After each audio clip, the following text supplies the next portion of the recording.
Hello students, IIT brain में आपका स्वागत। आज हम फिजिक्स में आईरोडो के प्रॉब्लम 3.11 पे डिस्कस करेंगे। तो एक बार आप पहले क्वेश्चन सुने। A system consist of a thin charged wire ring of radius r and a very long uniformly charged thread oriented along the axis of the ring with one of its end coinciding with the center of the ring. The total charge of the ring is equal to q. The charge of the thread per unit length is equal to lambda.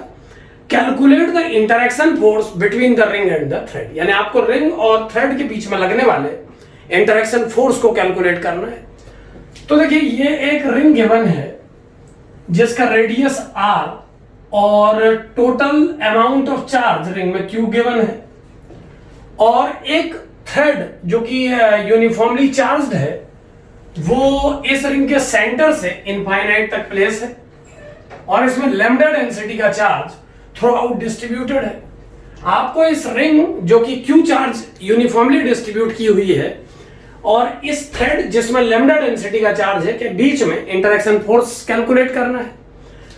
तो इस question को solve करने के लिए अगर हम ring के electric field के फॉर्मूले को यूज करें, एक बार इस क्वेश्चन को हम पहले भी एक क्लिप में सॉल्व कर चुके हैं, वहां हमने थ्रेड के इलेक्ट्रिक फील्ड से रिंग पर लगने वाला फोर्स कैलकुलेट किया था।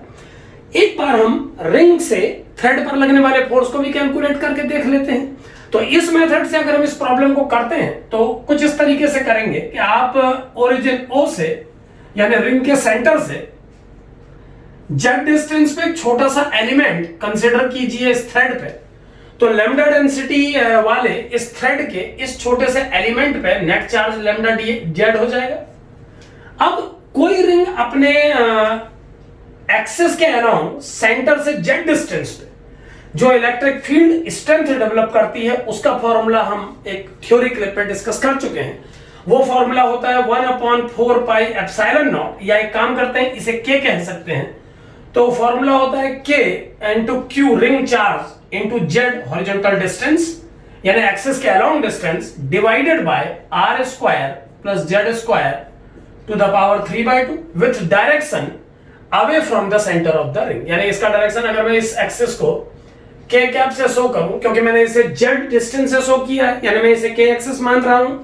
सो जो रिजल्ट आ जाएगा वो आ जाएगा k q z upon r square plus Z square to the power 3/2 into k cap. ये k कैप यूनिट वेक्टर को शो कर रहा है, जबकि ये k 1/4 पाई एप्सिलॉन नॉट के लिए यूज किया गया है।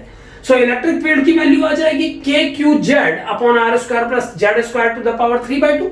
इस k का वैल्यू 1/4 पाई एप्सिलॉन नॉट है जो कि इलेक्ट्रोस्टैटिक में कांस्टेंट है। सो इतना इलेक्ट्रिक फील्ड ये रिंग डेवलप करेगी इस पॉइंट पर, और इस पॉइंट पर बैठे इस dz लेंथ के छोटे से एलिमेंट पर हम ये मान के चल रहे हैं कि ये एलिमेंट पार्टिकल साइज का है। तो इस पॉइंट पर बैठे इस पार्टिकल जिसका चार्ज लैम्डा dz है, इस पार्टिकल पर इस इलेक्ट्रिक फील्ड से जो फोर्स डेवलप होगा उस फोर्स को हम लिख सकते हैं dF vector equal to charge of this element that is lambda dz into electric field developed at the point by the ring. So kqz by r square plus z square to the power 3/2 and direction will be k cap। यहां पर ध्यान दें, जो electric field का direction होगा अगर वो E vector है तो F वेक्टर का डायरेक्शन E वेक्टर के डायरेक्शन पे डिपेंड करता है। केवल चार्ज का मैग्नीट्यूड ही इस डायरेक्शन को पैरेलल या एंटी पैरेलल बना सकता है। तो यहां पर इस पार्टिकल में चार्ज हमने लैम्डा dz लिखा है। अब अगर लैम्डा पॉजिटिव है तो ये F के एक्सिस यानी इलेक्ट्रिक फील्ड की डायरेक्शन में ही फोर्स लगेगा, और अगर लैम्डा की वैल्यू नेगेटिव है तो ये फोर्स टुवर्ड्स रिंग लगेगा। सो dF की वैल्यू इतनी आ जाएगी। अब अगर इस F को हम इंटीग्रेट करें तो इसके इंटीग्रेशन से net force on the thread calculate किया जा सकता है। तो एक बार इसको इंटीग्रेशन से कैलकुलेट कर लेते हैं। सो क्या बन जाएगा, देखें F वेक्टर बन जाएगा। dF के इंटीग्रेशन को मैं F वेक्टर नाम दे रहा हूं। यहां dF वर्ड छोटे छोटे एलिमेंट के कारण, मतलब इस रिंग के कारण छोटे छोटे एलिमेंट पर लगने वाले फोर्स के लिए बोला जा रहा है। तो ऐसे सभी dF जब ऐड होंगे तो हम ये एक सिंबल बना रहे हैं कि सारे dF सिग्मा समेशन के बाद या इंटीग्रेशन के बाद F वेक्टर बन जाएंगे। तो ये F वेक्टर यहां पर net force on the thread show कर रहा है। सो F वेक्टर की वैल्यू आ जाएगी lambda into k q integration z d z upon are square plus Z square to the power 3/2 and direction will be k cap. सो इतना force ये ring इस छोटे से एलिमेंट पे डेवलप करेगी और इसका इंटीग्रेशन करके हम इस पूरे थ्रेड पर जो सेमी इनफाइनाइट लेंथ का है नेट फोर्स कैलकुलेट कर पाएंगे। तो एक बार कैसे इसे इंटीग्रेट किया जाएगा वो देख लें।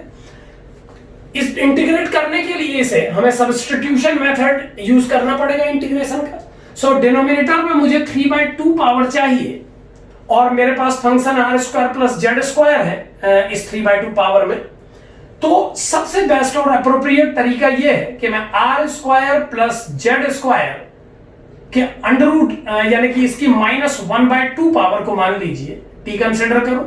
अगर मैं r square plus Z square की -½ पावर को टी कंसिडर करता हूं सपोज, तो दोनों और डिफरेंशिएट करने के बाद ये बन जाएगा -½ r square plus Z square to the power -3/2 and again अगर मैं इसको डिफरेंशिएट करूं तो 2z dz और आ जाएगा इक्वल टू dt। सो अगर इस 2 को इस 2 से कैंसिल कर दिया जाए और माइनस को dt पे शिफ्ट कर दिया जाए तो ये एक्सप्रेशन हो जाएगा z dz upon are square plus Z square to the power 3/2 और इसकी वैल्यू -dt के इक्वल आ जाएगी। अब देखिए ये जो z dz upon are square plus Z square to the power 3/2 है ये कंप्लीटली -dt बन चुका है। अगर मैं इस z dz upon are square plus Z square की 3/2 पावर को -dt पुट करूं तो मेरा क्वेश्चन बन जाएगा force is equal to lambda k q integration minus को मैं बाहर ले लेता हूं dt। नाउ मुझे अब ये कैलकुलेट करना है या ये पुट करना है कि किस लिमिट के अंदर इंटीग्रेट करके मुझे टोटल आउटकम मिल जाएगा। तो क्लियरली इस पूरे थ्रेड को कवर करने के लिए इस z की मिनिमम वैल्यू 0 होगी ताकि मैं इस पॉइंट से स्टार्ट कर सकूं और इसकी मैक्सिमम वैल्यू इंफिनिटी होगी। सो फोर्स के नेट वैल्यू को कैलकुलेट करने के लिए इस इंटीग्रेशन पर जो लिमिट मुझे पुट करनी चाहिए वो 0 टू इंफिनिटी होगी। ये एक एलिमेंट पर लगने वाला फोर्स है और टोटल वायर के फोर्स के लिए लिमिट 0 टू इंफिनिटी मैंने पुट की। लेकिन ये 0 टू इंफिनिटी जब ये सब्स्टिट्यूशन किया गया तो ये लिमिट चेंज हुई। आइए देखते हैं लिमिट क्या बनेगी, नए सब्स्टिट्यूशन के बाद लिमिट क्या बनेगी देख लेते हैं।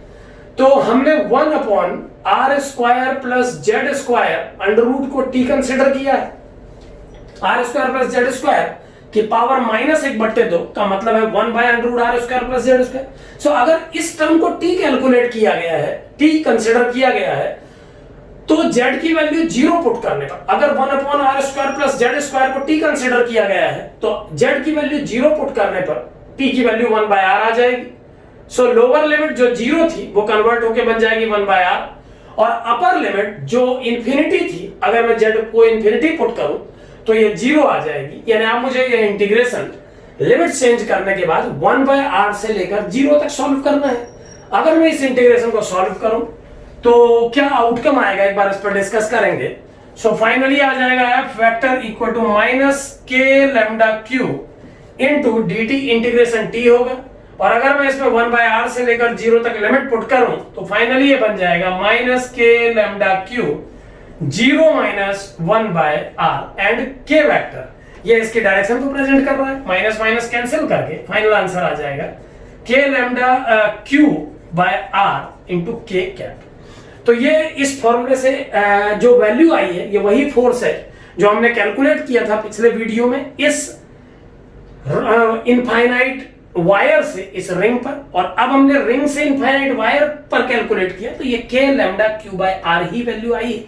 यानी कि ये रिंग इस इनफाइनाइट वायर पे इस डायरेक्शन में इतना फोर्स डेवलप कर रही है और पिछले केस में जब हमने into the plane of board को k कैप कंसीडर किया था तो उस केस में भी ये वैल्यू यही थी, डायरेक्शन चेंज थी, बस डायरेक्शन अपोजिट थी।